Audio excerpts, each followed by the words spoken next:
মোটা অঙ্কের টাকায় হাসিনার ডক্টরেট ডিগ্রি অর্জনের অভিযোগ, তদন্তে নামছে দুদক। শিগগিরই আয়নাঘর পরিদর্শনে যাবেন প্রধান উপদেষ্টা, থাকবে দেশি বিদেশি গণমাধ্যম। রাষ্ট্রের বিরুদ্ধে ষড়যন্ত্রের অভিযোগে অভিনেত্রী শাওন আটক, জামালপুরের বাড়িতে আগুন।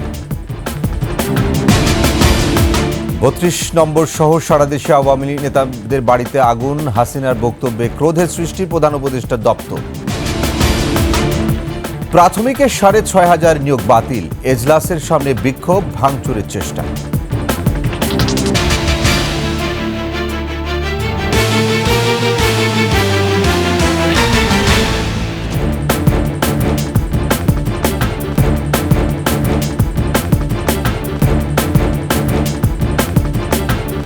শুনছিলেন সংবাদ শিরোনাম, আমন্ত্রণ রাতের ২১ সংবাদ। সাথে আছি আমি ওয়াহিদুজ্জামান। দর্শক, ২১ টেলিভিশনের সংবাদ একই সাথে সরাসরি দেখতে পাবেন আমাদের ফেসবুক পেজ www.facebook.com/2124live। এছাড়া সাবস্ক্রাইব করতে পারেন www.youtube.com/21 চ্যানেল। এছাড়াও সংবাদে আরও থাকছে, যুক্তরাষ্ট্রে ন্যাশনাল প্লেয়ার ব্রেকফাস্টে ব্যারিস্টার জাইমা রহমান, রাজনীতিতে পা রাখার আভাস।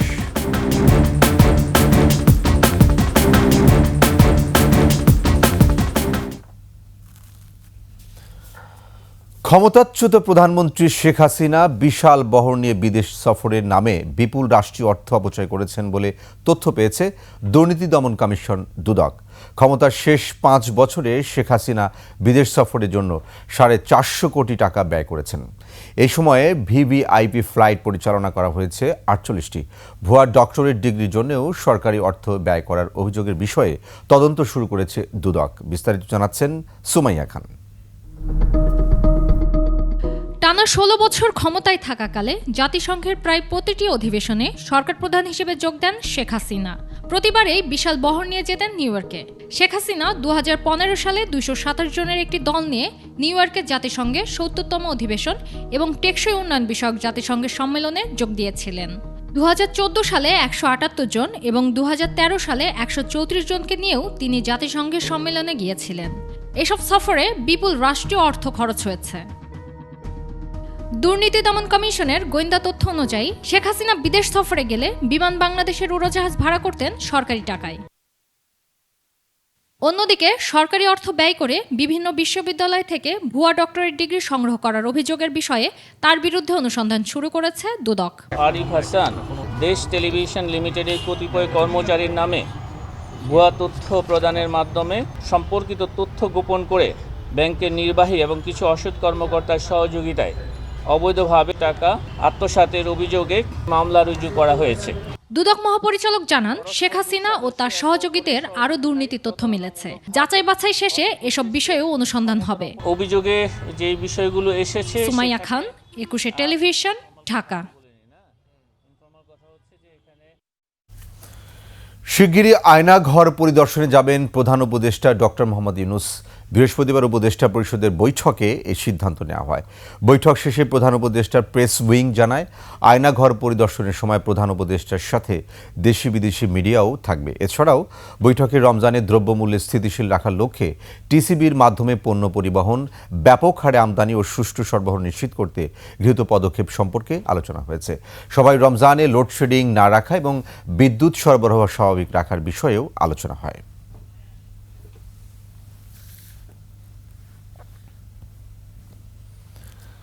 রাষ্ট্র নিয়ে ষড়যন্ত্রের অভিযোগে অভিনেত্রী মেহের আফরোজ শাওনকে আটক করা হয়েছে। এদিকে জামালপুরে তার পৈতৃক বাড়িতে আগুন দিয়েছে বিক্ষুব্ধ ছাত্র জনতা। বৃহস্পতিবার সন্ধ্যায় শাওনকে তার ধানমন্ডির বাসভবন থেকে আটক করা হয় বলে জানিয়েছে ডিএমপির গোয়েন্দা শাখা। এদিকে জামালপুর সদর উপজেলার নুরুন্দিতে শাওনের বাবা জেলা আওয়ামী লীগের উপদেষ্টা ইঞ্জিনিয়ার মোহাম্মদ আলীর বাড়িতে ভাঙচুর ও অগ্নিসংযোগ করেছে বিক্ষুব্ধ ছাত্র জনতা। এ সময় বৈষম্য বিরোধী ছাত্র আন্দোলনের নেতাকর্মীরা শেখ হাসিনার বক্তব্যের তীব্র প্রতিবাদ ও নিন্দা জানান। সম্প্রতি শাওনের রাজনৈতিক অবস্থান ও কিছু মন্তব্যকে কেন্দ্র করে সামাজিক যোগাযোগ মাধ্যম সহ বিভিন্ন মহলে সমালোচনা হয়।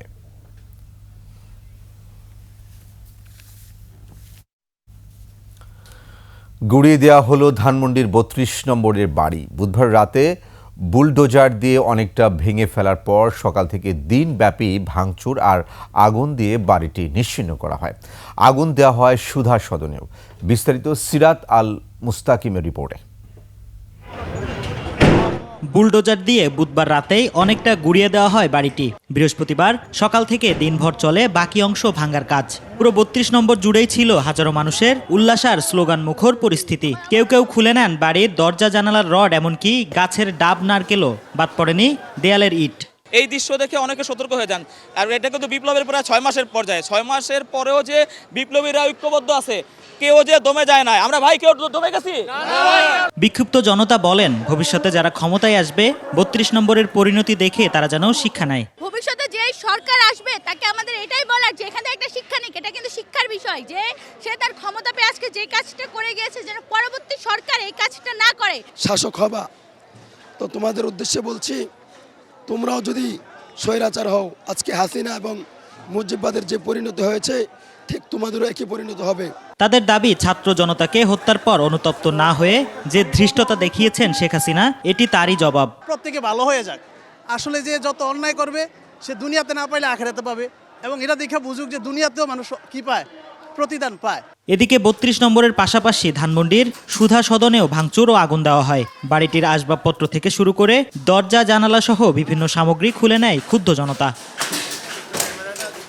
বুধবার রাতে ভারত থেকে নিজ দলের নেতাকর্মীদের উদ্দেশ্যে ভাষণ দেওয়ার ঘোষণা দেন দেশ ছেড়ে পালিয়ে যাওয়া সাবেক প্রধানমন্ত্রী শেখ হাসিনা। তার ভাষণের ঘোষণা আসতেই ৩২ নম্বরে জড়ো হয় ছাত্র জনতা। সিরাত আল মুস্তাকিম, একুশে টেলিভিশন, ঢাকা। কিশোরগঞ্জের সাবেক রাষ্ট্রপতি আব্দুল হামিদের বাসা ও জেলা আওয়ামী লীগ অফিসে আগুন ও ভাঙচুর করেছে সাধারণ ছাত্র জনতা। নারায়ণগঞ্জ শহরের চাষাড়ায় শামীম ওসমানের পৈতৃক বাড়ি, গাজীপুরের সাবেক যুব ও ক্রীড়া প্রতিমন্ত্রীর বাড়ি সহ সারা দেশে আওয়ামী লীগ, যুবলীগ ও ছাত্রলীগ নেতাকর্মীদের বাড়িঘর ও বিভিন্ন স্থাপনায় অগ্নিসংযোগ ভাঙচুর করেছে বিক্ষুব্ধ ছাত্র জনতা। প্রতিনিধিদের তথ্য ছবিতে ডেস্ক রিপোর্ট। কিশোরগঞ্জের সাবেক রাষ্ট্রপতি আব্দুল হামিদের বাসা ও জেলা আওয়ামী লীগ অফিসে আগুন ও ভাঙচুর করেছে ছাত্র জনতা। রাতে কিশোরগঞ্জ জেলা আওয়ামী লীগ অফিসে বুলডোজার দিয়ে ভাঙচুর ও আব্দুল হামিদের বাসায় আগুন দেয় ছাত্র জনতা। নারায়ণগঞ্জ শহরের চাষাড়ায় অবস্থিত সাবেক সংসদ সদস্য শামীম ওসমানের পৈতৃক বাড়ি বায়তুল আমান ভাঙচুর করে আগুন দিয়েছে বিক্ষুব্ধ জনতা। বৃহস্পতিবার রাত 7:30টার দিকে কয়েকশো মানুষ জড়ো হয়ে বুলডোজার দিয়ে ভাঙা শুরু করে। গাজীপুরের টঙ্গীতে সাবেক যুব ও ক্রীড়া প্রতিমন্ত্রী জাহিদ হাসান রাসেল ও তার চাচা মহানগর আওয়ামী লীগের যুগ্ম সাধারণ সম্পাদক মতিউর রহমান মতির বাড়িতে হামলা ও ভাঙচুর করেছে উত্তেজিত জনতা। জামালপুরে আওয়ামী লীগের সাংগঠনিক সম্পাদক ও সাবেক প্রতিমন্ত্রী মির্জা আজমের বাড়িতে ভাঙচুর ও অগ্নিসংযোগ করেছে বিক্ষুব্ধ জনতা। এ সময় ভেকু দিয়ে ভাঙচুর ও অগ্নিসংযোগ করা হয়। বৃহস্পতিবারও যশোরে শেখ মুজিবুর রহমানের মুরাল ভাঙচুর করেছে ছাত্র জনতা। শহরের গরিবশাহ সড়কের মোড়ে স্থাপিত বৃহৎ মুরালটি বিকেল 3টার দিকে বুলডোজার দিয়ে ভাঙা হয়। কুড়িগ্রামে শেখ মুজিবের 3টি মুরাল ভেঙে ফেলেছে বিক্ষুব্ধ ছাত্র জনতা। বৃহস্পতিবার সন্ধ্যার দিকে কুড়িগ্রাম জেলা পরিষদ চত্বরে ও উপজেলা পরিষদ চত্বরে স্থাপিত শেখ মুজিবুরের মুরাল হাতুড়ি ও বুলডোজার দিয়ে ভেঙে ফেলা হয়। পরে জেলা শহরের ত্রিমোহনী এলাকায় রাস্তার মাঝে স্থাপিত মুরালটি বুলডোজার দিয়ে ভেঙে ফেলেন বিক্ষুব্ধ ছাত্র জনতা। লক্ষ্মীপুরে বৈষম্য বিরোধী ছাত্র আন্দোলনে শিক্ষার্থীদের ওপর গুলিবর্ষণকারী সাবেক যুবলীগ নেতা AKM সালাউদ্দিন টিপুর 4তলা ও 5তলা বিশিষ্ট 2টি বাসভবন ভেঙে গুঁড়িয়ে দিয়েছে উত্তেজিত জনতা। গেল 4 আগস্ট পাবনা শহরে ছাত্র জনতার ওপর সরাসরি গুলিবর্ষণকারী পাবনা সদর উপজেলার ভাড়ারা ইউনিয়নের সাবেক চেয়ারম্যান ও উপজেলা আওয়ামী লীগের সাংগঠনিক সম্পাদক আবু সাইদ খানের শহরের বাড়ি ভাঙচুর করেছে ছাত্র জনতা। টাঙ্গাইলে জেলা আওয়ামী লীগের সভাপতি, সাবেক জেলা পরিষদ চেয়ারম্যান ও টাঙ্গাইল 7 মির্জাপুর আসনের সাবেক এমপির বাবা প্রয়াত ফজলুর রহমান খান ফারুক ও জেলা আওয়ামী লীগের সাংগঠনিক সম্পাদক এবং টাঙ্গাইল পৌরসভার সাবেক মেয়র জামিলুর রহমান মিলনের বাড়ি ভাঙচুর, অগ্নিসংযোগ ও লুটপাট করা হয়েছে। এ সময় টাঙ্গাইল জেলা আওয়ামী লীগের কার্যালয় বুলডোজার দিয়ে গুঁড়িয়ে দেওয়া হয়। মাসুম আলিসা, ডেস্ক রিপোর্ট, একুশে টেলিভিশন। ধানমন্ডির ৩২ নম্বর বাড়িতে ভাঙচুরের ঘটনা অনভিপ্রেত ও অনাকাঙ্ক্ষিত। পলাতক অবস্থায় ভারতে বসে জুলাই অভ্যুত্থানের বিরুদ্ধে শেখ হাসিনার উস্কানিমূলক বক্তব্যের কারণে জনমনে গভীর ক্রোধের সৃষ্টি হয়েছে, তারই বহিঃপ্রকাশ সেই ভাঙচুর। বৃহস্পতিবার এক বিবৃতিতে এমনটাই জানিয়েছেন অন্তর্বর্তী সরকার। এতে উল্লেখ করা হয়, গত ৬ মাসে ৩২ নম্বর বাড়িটিতে কোনো ধরনের আক্রমণ ও ধ্বংসযজ্ঞ হয়নি। জুলাই গণ অভ্যুত্থানে যারা আত্মদান করেছেন শেখ হাসিনা তাদেরকে অবমাননা এবং শহীদের মৃত্যুর সম্পর্কিত অবান্তর, আজগুবি ও বিদ্বেষমূলক কথা বলার কারণে ক্ষোভের বহিঃপ্রকাশ ঘটেছে। শেখ হাসিনা দুর্নীতি, সন্ত্রাস ও অমানবিক প্রক্রিয়ায় নিপীড়ন চালিয়ে ক্ষমতায় থাকাকালীন যে সুরে কথা বলতেন, গণ অভ্যুত্থানের মুখে পালিয়ে যাওয়ার পরেই একই হুমকি ধামকির সুরে গণ অভ্যুত্থানে অংশ নেওয়া প্রতিটি মানুষের বিরুদ্ধে কথা বলছেন। বিবৃতিতে আরও বলা হয়, মানবতা বিরোধী অপরাধে একজন ওয়ারেন্টভুক্ত আসামি শেখ হাসিনার বক্তব্য দেওয়া থেকে বিরত থাকলে এমন ঘটনার পুনরাবৃত্তি এড়ানো সম্ভব।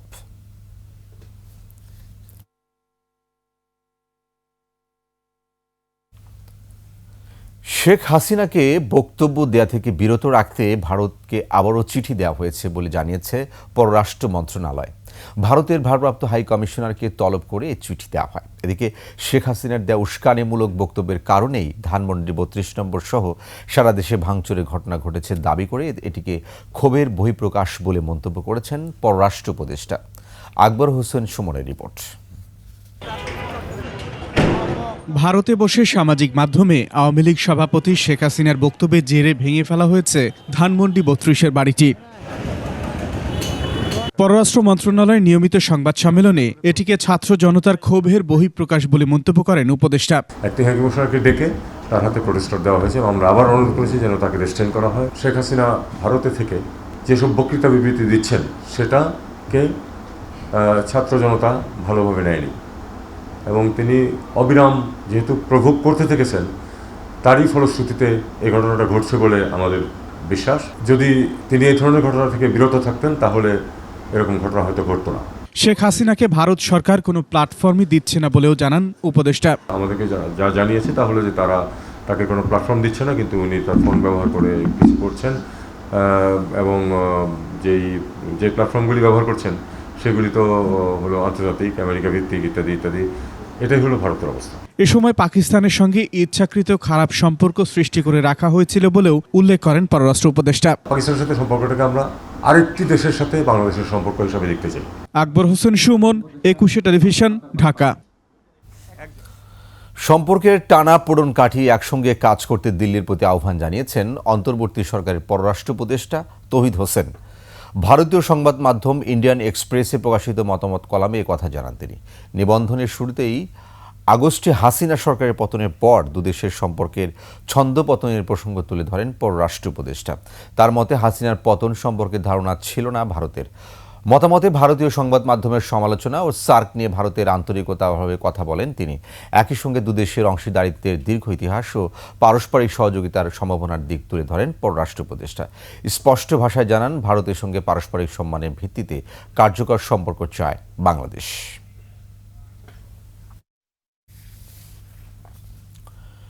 সরকারি প্রাথমিক বিদ্যালয়ের তৃতীয় ধাপে চট্টগ্রাম ও ঢাকা বিভাগে নিয়োগ পাওয়ার ৬৫০০ নিয়োগ বাতিল করেছে হাইকোর্ট। আর এই রায়ের পর নজিরবিহীনভাবে এজলাসের কক্ষের সামনে বিক্ষোভ করেন নিয়োগ বঞ্চিতরা। এদিকে সুপ্রিম কোর্টের নিরাপত্তা জোরদার করার দাবি জানিয়েছেন সাধারণ আইনজীবীরা। বিস্তারিত শাকের আরজু রিপোর্টে। নিয়োগ পাওয়া চূড়ান্ত তালিকা থেকে বাদ পড়া ৩০ জনের রিট শুনানি শেষে বিচারপতি ফাতেমা নজিব ও বিচারপতি শিকদার মাহমুদ রাজির বেঞ্চ রায় দেন। রায়ে সরকারি প্রাথমিক বিদ্যালয়ের তৃতীয় ধাপে চট্টগ্রাম ও ঢাকা বিভাগে নিয়োগ পাওয়া ৬৫৩১ জনের নিয়োগ বাতিল করা হয়। একই সঙ্গে আদালত নির্দেশ দেয় মেধার ভিত্তিতে পুনরায় নিয়োগের।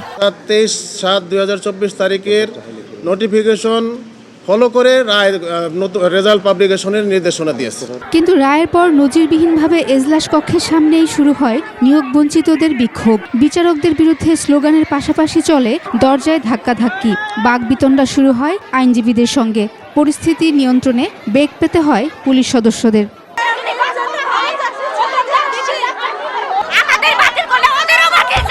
এবং এই সরকারের রেজাল্টে দিছে, আমাদেরকে এই প্রশ্নগুলো উত্তর তাদেরকে দিতে হবে।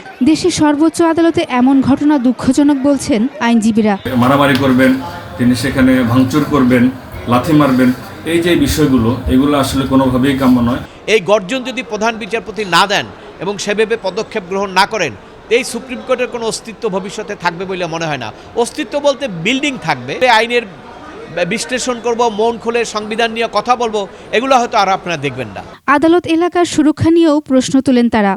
আজকে এবং গতকালকে যে অনাকাঙ্ক্ষিত যে দুটি ঘটনা ঘটেছে সেটা আসলে মানে আমাদের জন্য খুবই লজ্জাজনক। বিচারপতি যদি শঙ্কিত হয়, তার জীবনের নিরাপত্তাহীনতায় যদি সে শঙ্কা ফিল করে এবং যদি থ্রেটটা রিয়েল হয়, তাহলে তো বিচার কার্য সুষ্ঠুভাবে সম্পাদন হবে না। গত বছর জুলাইয়ে বাতিল করা হয় সরকারি চাকরিতে কোটা পদ্ধতি। শাকেরা আরজু, 21 টেলিভিশন, ঢাকা।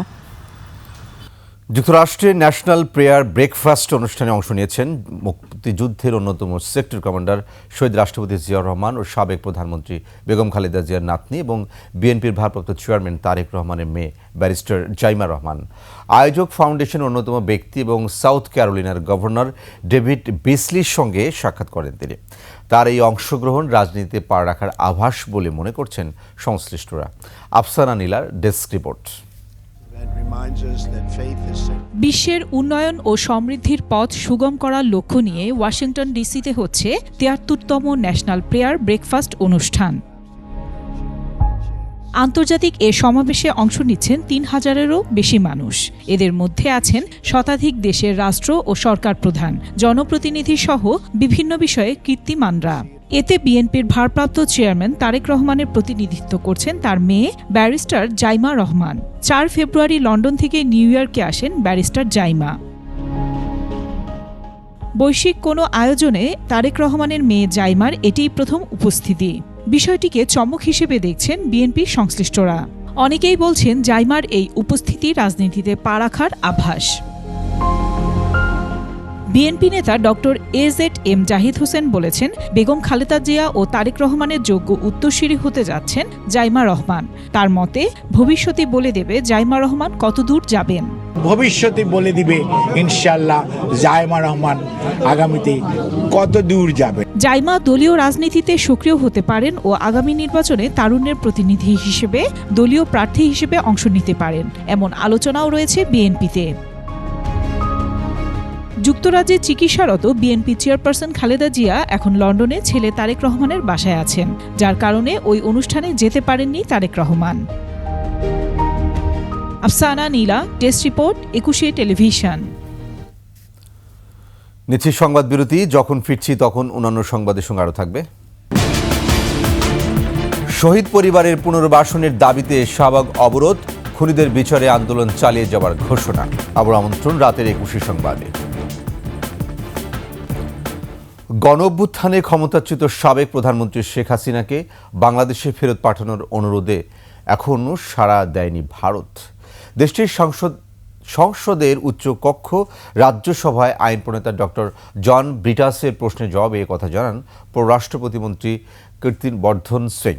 ব্রিটাস জানতে চান বাংলাদেশ আনুষ্ঠানিকভাবে প্রত্যর্পণের অনুরোধ করেছে কিনা এবং ভারত কী প্রতিক্রিয়া জানিয়েছে। জবাবে কীর্তিবর্ধন সিং বলেন, গেল 5 আগস্টে ভারতে আসার আগে সংগঠিত অপরাধের অভিযোগে শেখ হাসিনার প্রত্যর্পণ চেয়েছে বাংলাদেশ। এ ব্যাপারে অনুরোধ জানিয়ে ডিসেম্বরে বাংলাদেশ আনুষ্ঠানিক চিঠিও দিয়েছে, তবে ভারত সরকার এখনও সাড়া দেয়নি। 15 ক্যাটাগরিতে 14 ব্যক্তি ও একটি সংগঠনকে 21 পদকের জন্য মনোনীত করা হয়েছে। সচিবালয়ের সংবাদ সম্মেলনে তাদের নাম ঘোষণা করেন সংস্কৃতি উপদেষ্টা মোস্তফা সরোয়ার ফারুকী।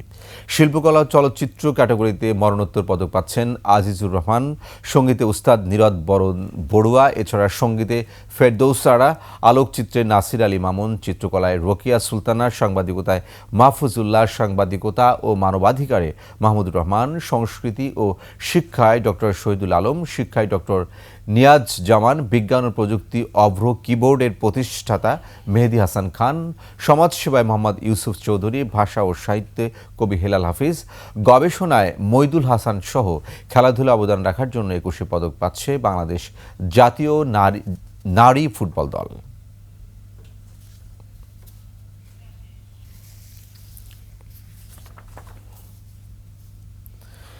প্রধান উপদেষ্টার সাথে বৈঠকের শর্তে নাগরিক কমিটির মুখ্য সংগঠক সার্জিস আলমের আশ্বাসে রাজধানী শাহবাগ মোড় অবরোধ প্রত্যাহার করেছে জুলাই আন্দোলনে শহীদদের স্বজনরা। পুনর্বাসন এবং খুনিদের বিষয়ে দাবিতে এই অবরোধ করে তারা। মেহেদী হাসানকে সঙ্গে নিয়ে তৌহিদুর রহমানের রিপোর্ট। ঝালকাঠির সাদিয়া বেগম রানী, স্বামী কামাল হোসেন ছিলেন গাড়ি চালক। ২০ জুলাই রাজধানীর শাহজাদপুরে পুলিশের গুলিতে নিহত হন। ২ চোখ জুড়ে তার কেবলই অন্ধকার। আমার 2 ছেলে 1 মেয়ে। আজকের কর্মজীবী যদি না থাকে, স্বামী না থাকে, তাহলে বাচ্চা কাচ্চা নিয়ে কিভাবে চলে ফ্যামিলি? যদি ডাক্তার ইউনূস দাবিগুলো মান্য নিত আগে, বা শহীদ পরিবারের সাথে দেখা করতো, কোনো অনুদান দিত, খোঁজখবর রাখতো, তাহলে তো এই আজকের রাজপথে আমাদের নামা লাগতো না। সন্তানহারা, ভাইহারা, পিতাহারা এমন অনেকেই জড়ো হন শাহবাগে। আমার ছেলে 15 বছর বয়স, ক্লাস 9-এ পড়তো, 10 নম্বরে গুলিবিদ্ধ হয়ে মারা গেছে। আমি ম্যাজিস্ট্রেট কোর্টে মামলা করি, ওটার কোনো অগ্রগতি নাই। তারপর ট্রাইব্যুনালে মামলা করি, এটারও কোনো অগ্রগতি নাই। এই জন্য আজকে আমরা এই শাহবাগ অবস্থান করতেছি। আমরা চাই আমাদের খুনিদের সুষ্ঠু তদন্ত এবং বিচার। শহীদ পরিবারের দ্রুত পুনর্বাসন এবং ন্যায্য সম্মানের ব্যবস্থা করার দাবি তাদের। আমাদের সন্তান মারা গেছে এই দেশের জন্য, আমাদের সন্তানেরা কি দিব, কি করব, কিভাবে আমরা চলতে পারি, কিভাবে আমরা থাকতে পারি। প্রত্যেকটা শহীদ যারা হয়েছে এ পর্যন্ত তাদেরকে রাষ্ট্রীয়ভাবে কোনো সম্বর্ধনা দেয় নাই, কোনো মর্যাদা দেয় নাই। রাষ্ট্রীয়ভাবে স্বীকৃতি আমরা চাচ্ছি এবং প্রত্যেকটা শহীদ পরিবারকে পুনর্বাসন করতে হবে। আহত যারা আছে তাদেরকে সঠিক নির্দিষ্ট চিকিৎসা প্রদান করতে হবে। বৃহস্পতিবার সন্ধ্যায় শহীদ পরিবারের সদস্যদের সান্ত্বনা দিতে শাহবাগে যান বৈষম্য বিরোধী ছাত্র আন্দোলনের অন্যতম সমন্বয়ক সার্জিস আলম। শহীদ পরিবাররা আজকে এখানে এসেছিলেন, এটা আমাদের সবার জন্য একটি আসলে দুঃখের এবং একই সাথে লজ্জার বিষয়। জুলাই আন্দোলনে খুনিদের বিচার দাবি করেন তিনি। যদি এই খুনি হাসিনা এবং তাদের দোষরদের বিচার করতে না পারা যায়, তবে সেটি হবে এই সরকারের সবচেয়ে বড় সীমাবদ্ধতা। এটি আমরা আমাদের জীবনের বিনিময়ে হলেও এই অন্তর্বর্তীকালীন সরকারের সময়ে আমরা এটি আদায় করে নিব। পরে অবরোধ কর্মসূচি প্রত্যাহারের ঘোষণা দেয়া হয়। রবিবার দিন মাননীয় প্রধান উপদেষ্টার সাথে আমাদের শহীদ পরিবারের প্রতিনিধি দল দেখা করবে। এই শর্তে আমরা আজকের ব্লকেট কর্মসূচি প্রত্যাহার করলাম। দাবি না মানা হলে আবারও অবরোধ কর্মসূচি দেয়া হবে বলেও জানানো হয়। তৌহিদুর রহমান, 21 টেলিভিশন, ঢাকা। রাজধানীর মিরপুরে ধর্ষণের ঘটনায় এখনও গ্রেফতার হয়নি সব অপরাধী। আতঙ্কে রয়েছেন নির্যাতিত ওই নারীর পরিবার। তাদের অভিযোগ, বিদেশে পাঠানোর কথা বলে মোটা অঙ্কের টাকা হাতিয়ে নেয় একটি চক্র।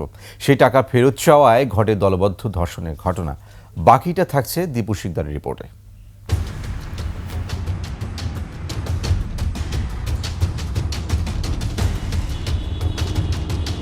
রাজধানীর মিরপুর শেওড়াপাড়া এলাকায় বাণিজ্যিক এই ভবনের উপরের তলায় চলত গোল্ডেন আবাসিক নামের একটি হোটেল। অভিযোগ উঠেছে, সাইনবোর্ডবিহীন এই হোটেলের একটি কক্ষে আটকে 10 জনেরও বেশি ব্যক্তি ধর্ষণ করে এক নারীকে। পরে কৌশলে এই ঘটনা তার প্রতিবেশীকে জানান ওই নারী। 10-12 জন আরও আছে, ও চিনে না। সোমবার রাতে সেখানে কাফুল থানা পুলিশ অভিযানে গিয়ে পরে বাধার মুখে কয়েক স্তরে লোহার গ্রিল দিয়ে নিরাপত্তা বলয় তৈরি করে রাখা হয়। পরে ফায়ার সার্ভিস এসে গ্রিল কাটলে পুলিশ ভেতরে ঢোকে। আটক করা হয় একজনকে। এই ভবনের মালিকের কক্ষেও অভিযান চালানো হয়। পাওয়া যায় মাদকসহ টর্চার সেলের আলামত। এই ভবনে যারা ভাড়া থাকেন তাদের বক্তব্যে উঠে আসে, ওই হোটেল ঘিরে দিনের পর দিন চলত রমরমা অবৈধ বাণিজ্য। ঘটনার পর বন্ধ করে দেওয়া হয় হোটেল। হোটেলে কোনো সাইনবোর্ড নাই, এখানে দালাল আছে 15-20টা। এই দালালেরা আপনার ওই কাস্টমার নিয়ে এসে এই কার্যকলাপগুলো, অসংগত কার্যকলাপ চালায় আর কি। 2জন পুলিশ অফিসার আসছিলেন, ওনারা বললো যে উপরে এই সমস্যা হয়েছে, গণধর্ষণ হয়েছে একটা মেয়ে, আপনারা কি জানেন? আমরা উপরে যাই না কখনো, ওদের জন্য আমাদেরও অনেক ক্ষতি হয়। ওই নারীকে উদ্ধার করে ঢাকা মেডিকেলের ওয়ান স্টপ ক্রাইসিস সেন্টারে ভর্তি করা হয়। এ বিষয়ে ফোনে তার মা আর তার প্রতিবেশী কথা বলেন। যাওয়ার পরে ওরা ওই হোটেলের সামনে নিয়ে রাখতে ওই হোটেলের একজন সাগর নামে রিকোয়েস্ট করছে। পরে যা বলে বিল্লাল আর আরো কারেটা বলে দেখার পরে আর 10টা দর্শন ওরা করছে, ওর সাথে তারপর থেকে ঘটনা হয়েছে। রাতে আবার ওরা তুলে দিয়ে গেছে। ওই বাইরেতে চাইছে, বাইরেতে কারণে গেট তালা মেরে রাখছে। বিল্লালটা দিছিলাম 2 লাখ টাকা, মাইয়া বাহিরে যাইব, ভিসা বাইরে জাল ভিসা, মাইয়াটা কইছে যাইব না, এটার লেগে এই ভিত্তিতে এইটা হয়েছে। পুলিশের মিরপুর বিভাগের ডিসি জানান, আসামিদের ধরতে অভিযান চলছে। আসামি হিসাবে যাদের নাম এসেছে আমরা তাদেরকে গ্রেপ্তারের জন্য আমাদের অভিযান পরিচালিত হচ্ছে। প্রাথমিকভাবে যে কয়েকজনের নাম এসেছে 10-12 জনের নাম এসেছে আমাদের কাছে। এদিকে মূল অভিযুক্তদের ধরতে না পারলেও হোটেল থেকে কয়েকজনকে আটক করে কাফরুল থানা পুলিশ। দীপু শিকদার, 21 টেলিভিশন, ঢাকা। রাজধানীতে বাস যাত্রীদের দুর্ভোগ কমাতে চালু হলো কাউন্টার ও ই-টিকিট সার্ভিস। বৃহস্পতিবার এই সার্ভিসের উদ্বোধন করেন ডিএমপি কমিশনার। যদিও বেশিরভাগ জায়গায় এখনও বসেনি কাউন্টার, তবে পরিবহন মালিক সমিতি বলছে 10 দিনের মধ্যে পুরোপুরি কার্যকর হবে এই সেবা। বিস্তারিত জানাচ্ছেন সোহেল সামি। রাজধানীতে বাস চলাচলে যাত্রী দুর্ভোগ রোজকার ঘটনা। সেই দুর্ভোগ কমাতে চালু হলো কাউন্টার ও ই-টিকিট ভিত্তিক বাস সার্ভিস। আজমপুরে এই নতুন বন্দোবস্তের উদ্বোধন করেন ডিএমপি কমিশনার। আমি আমার সহকর্মীদেরকে নিয়ে শ্রমিক এবং মালিক উভয় পক্ষকে এবং যাত্রীদেরকে আমার যত ধরনের সহযোগিতা লাগে আমি সহযোগিতা দিতে প্রস্তুত। 26টি কোম্পানি মিলে পুরো রাজধানীকে 4টি জোনে ভাগ করা হয়েছে। প্রত্যেকটি রুটের বাসের রং হবে আলাদা। রাজধানী ঘুরে দেখা যায় এখনও বেশিরভাগ স্টপেজে নেই কাউন্টারের ব্যবস্থা। ঢাকা পরিবহন মালিক সমিতি জানিয়েছে 10 দিনের মধ্যে সব রুটে নতুন এই সেবা কার্যকর হবে। আমরা সকলেই জানি স্বল্প জায়গা, অনেক লোক, অনেক পরিবহন, তারপরে আরও এই গণপরিবহন প্রয়োজন। এর মধ্যে আমরা যদি মনে করি এই শহরটি আমাদের সকলের জন্যই উপযুক্ত এবং আমরা সকলেই একে ব্যবহার করার জন্য দায়িত্ব রয়ে গেছে, সেই দায়িত্ববোধ থেকে আমি উদাত্ত আহ্বান জানাবো এবং এই প্রোগ্রামকে আমরা ইনশাআল্লাহ সাকসেস করব। বন্দোবস্ত যাই হোক, যাত্রাপথে ভোগান্তি আর নিরাপত্তাহীনতা থেকে মুক্তি চান নগরবাসী। সোহেল সামি, 21 টেলিভিশন, ঢাকা। সংস্কারের বিষয়ে সব পক্ষকে জাতীয় স্বার্থে প্রাধান্য দিয়ে এগিয়ে আসার আহ্বান জানিয়েছেন বিশিষ্টজনরা। তারা বলেছেন, জুলাই বিপ্লবের পর যে গণ আকাঙ্ক্ষার জন্ম হয়েছে তাতে সংস্কারহীন গতানুগতিক নির্বাচন দেশ বিদেশে গ্রহণযোগ্য হবে না। বিপ্লব মজুমদারের ক্যামেরায় চট্টগ্রাম থেকে হাসান ফেরদৌসের তথ্যে ডেস্ক রিপোর্ট। চট্টগ্রামে সাউদার্ন ইউনিভার্সিটিতে সেন্টার ফর রিজিওনাল স্টাডিজ ও আইন বিভাগের উদ্যোগে এই সেমিনার। মূল প্রবন্ধে বলা হয়, টেকসই রাজনৈতিক, অর্থনৈতিক ও সামাজিক অগ্রগতির জন্য গণতান্ত্রিক সমাজে সমন্বয় গুরুত্বপূর্ণ। অত্যন্ত গুরুত্বের সাথে রাজনৈতিক, অর্থনৈতিক এবং সামাজিক অগ্রগতির জন্য আমাদের একটা টেকসই গণতান্ত্রিক ব্যবস্থা দরকার। আলোচকরা বলেন, ঐক্য, সংস্কার, নির্বাচন একটি ছাড়া অপরটি সফল হবে না। এজন্য সরকারকে অগ্রাধিকার বিষয় নির্ধারণ করতে হবে। নির্বাচন ব্যবস্থার সংস্কার করতে হবে যাতে জনগণের ভোটাধিকার প্রতি বিশ্বাস এবং অংশগ্রহণ বাড়ানো যায়। একটা নির্বাচিত সরকারের কাছে যদি একটা ফ্রি ফেয়ার ইলেকশন করে সরকার গঠনের দায়িত্ব দেওয়া হয়, দেশ ও জাতি মুক্তি পাবে। রাজনৈতিক ও প্রশাসনিক সংস্কার ছাড়া কোনো গতানুগতিক নির্বাচন দেওয়া হলে সেই নির্বাচন দেশে এবং বিদেশে মোটেও গ্রহণযোগ্য হবে না। 10 বছরে উন্নয়নের নামে 16 লাখ কোটি টাকার মধ্যে 7 লাখ কোটি টাকা লুটপাট করেছে বলেও মন্তব্য করেন বক্তারা। 2010 থেকে 2023 পর্যন্ত 16 লক্ষ কোটি টাকা সরকার খরচ করেছে উন্নয়নের পেছনে। এই 16 লক্ষ কোটি টাকার মধ্যে প্রায় 7 লক্ষ কোটি টাকা তছরূপ হয়েছে। শাসন ব্যবস্থার স্থিতিশীলতা নিশ্চিতে অবাধ সুষ্ঠু নির্বাচন আয়োজন সহ রাজনৈতিক ব্যবস্থার সংস্কারে গুরুত্ব দেন তারা। নির্বাচন কেবল সরকার গঠন করে না। সমর ইসলাম, ডেস্ক রিপোর্ট, 21 টেলিভিশন। এবার অমর 21 বইমেলার খবর।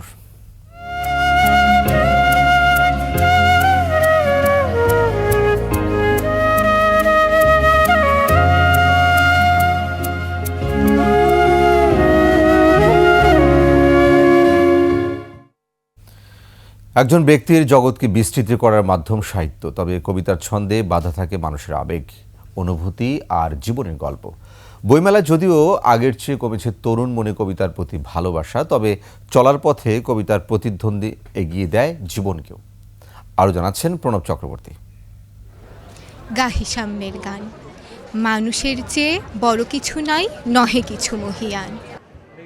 প্রেম, দ্রোহ কিংবা আন্দোলন, বিচ্ছেদ, সব ক্ষেত্রেই কবিতা সব বয়সী মানুষকে উজ্জীবিত করে।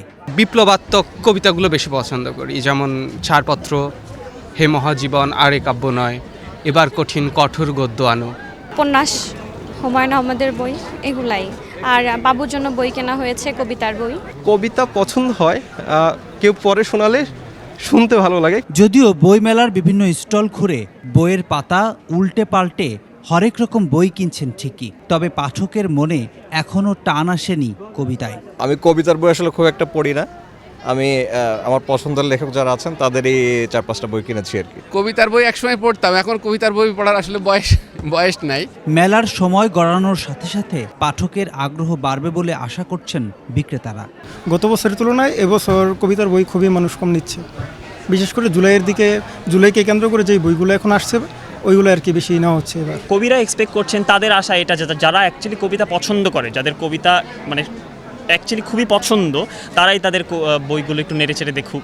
কাজী নজরুল, জীবনানন্দ দাশ কিংবা সুকান্তের বইসহ নতুন লেখকদের বইয়েও চোখ পাঠকের। শুধু পুরাতন নিয়ে পড়ে থাকলে তো হবে না, নতুন লেখক অনেক আছে যাদের কবিতা আমার মনে হয় যে তাদের লেখার মাধ্যমে বাংলা সাহিত্যকে আরও এগিয়ে নিয়ে যাবে। বইমেলায় ষষ্ঠ দিনে 32টি কবিতার বইসহ গল্প, উপন্যাস ও অন্যান্য বই এসেছে 270টি। প্রণব চক্রবর্তী, 21 টেলিভিশন, ঢাকা। আবার আমন্ত্রণ রাতের 21 সংবাদ। অতিথি পাখির অভয়ারণ্য জাহাঙ্গীরনগর বিশ্ববিদ্যালয়ে এখন হাতে গোনা কিছু অতিথি পাখির দেখা মিললেও চিরচেনা রূপ একেবারেই বিলীন। শিক্ষার্থীরা বলছেন, জলবায়ু পরিবর্তন, অপরিকল্পিত নগরায়ণ সহ বৃক্ষ নিধনের কারণে প্রায় পাখিশূন্য জাহাঙ্গীরনগর। তবে এ নিয়ে সংশ্লিষ্টরা শুনিয়েছেন আশার বাণীও। শাহেদ জুয়েলের তথ্য ছবিতে ডেস্ক রিপোর্ট। প্রতি শীতে পৃথিবীর বিভিন্ন প্রান্ত থেকে আসে অতিথি পাখি। প্রাকৃতিক সৌন্দর্য বৃদ্ধি ছাড়াও ভারসাম্য রক্ষায় যার অবদান অনেক। এই পাখির অভয়ারণ্য হিসেবে সুপরিচিত জাহাঙ্গীরনগর বিশ্ববিদ্যালয়ের ক্যাম্পাসের লেকগুলো, কিন্তু গত কয়েক বছর ধরে পাখির সংখ্যা উদ্বেগজনকভাবে কমে গেছে। এখন অল্প সংখ্যক পাখি দেখা গেলেও নেই চিরচেনা কলতান।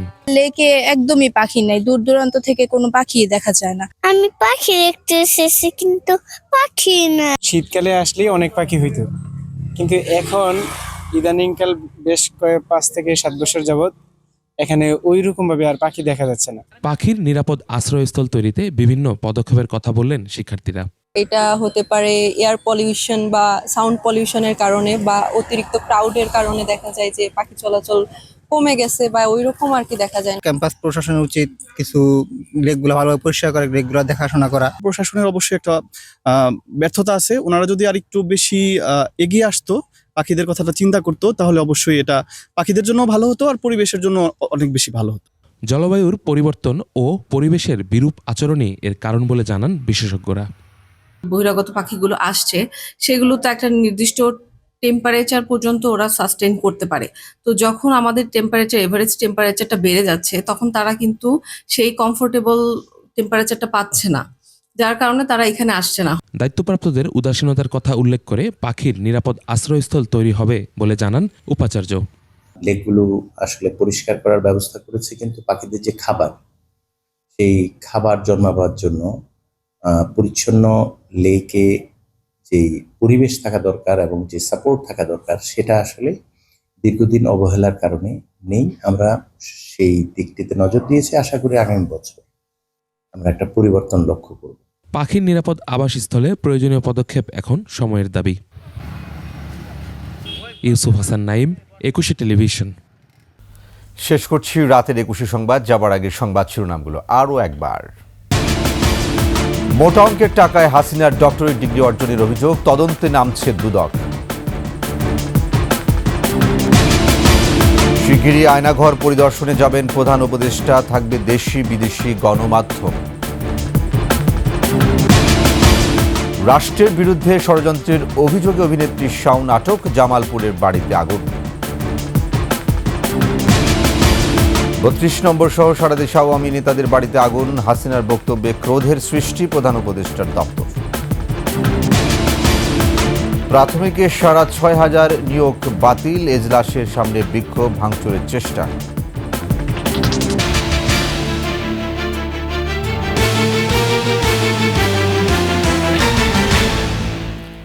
সর্বশেষ সংবাদ জানতে ডায়াল করুন 202 নম্বরে আর ভিজিট করুন 21-tv.com ওয়েবসাইটে। ফেসবুকে ভিজিট করতে পারেন www.facebook.com/2124live। এছাড়া সাবস্ক্রাইব করতে পারেন www.youtube.com/21etv চ্যানেল। এতক্ষণ সঙ্গে থাকার জন্য ধন্যবাদ। পরবর্তী সংবাদ রাত 1টায় দেখার আমন্ত্রণ 21-এর সাথে।